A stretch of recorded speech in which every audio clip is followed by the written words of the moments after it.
இன்றைய பதிவு ரிஷபம் ராசிக்கு டிசம்பர் மாதம் 2024 எந்த மாதிரியான பலன்களை தரப்போகிறது என்று பார்க்க போகிறோம். வாங்க வீடியோக்குள்ள போகலாம். இந்த மாதத்தை பொறுத்தவரை முதலில் கிரக நிலை உங்களுடைய 10ஆம் வீட்டில் சனியும், 1ஆம் வீட்டில் குருவும், 11ஆம் வீட்டில் ராகுவும், 5ஆம் வீட்டில் கேதுவும் அனுகூலமாக காட்டுவீர்கள். ஆன்மீக விஷயங்களில் நாட்டம் மிகுந்து காணப்படும்.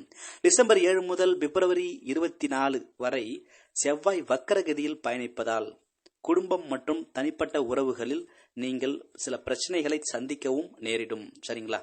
இந்த காலகட்டத்தில் நீங்கள் முதலீடு மற்றும் பெரிய முடிவுகளை எடுப்பதை தவிர்க்க வேண்டும். குடும்பம் மற்றும் மனைவியுடன் வாக்குவாதங்கள் ஏற்பட வாய்ப்பு உள்ளது. சற்று கவனமாக நடந்து கொள்ளவும்.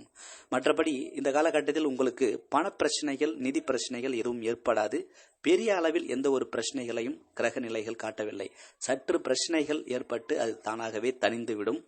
டிசம்பர் 7 முதல் பிப்ரவரி 24 செவ்வாய் வக்கரகதியில் பயணிப்பதால் சற்று நீங்கள் அனைத்து காரியங்களிலும் சற்று வேகத்தை குறைத்துக் கொள்வது நல்லது. சரிங்களா? மற்றபடி உங்களுக்கு இந்த மாதத்தில் பெரிய பிரச்சனைகள் எதுவுமே இருக்காது. மாணவர்கள் கல்வி பயிலும் மாணவர்கள் நன்றாகவே கல்விகளை பயில்வார்கள். தொழிலும் பெரிய அளவில் பிரச்சனைகள் இருக்க வாய்ப்புகள் கிடையாது. குடும்பத்தில் சற்று பிரச்சனைகள் வருவதுண்டு. உடல் நலத்தில் சற்று பிரச்சனைகள் வருவதுண்டு. நீங்கள் நீண்ட தூர சில பயணங்களை அத்தியாவசியமாக மேற்கொண்டே தீரும் கட்டாயங்கள் வரும். அது ஆன்மீக பயணமாகவும் இருக்கலாம். மற்றபடி உங்களுக்கு இந்த மாதம் பெரிய பிரச்சனைகள் எதுவும் இல்லை என்பதை கிரக நிலைகள் காட்டுகிறது. சற்று பயம்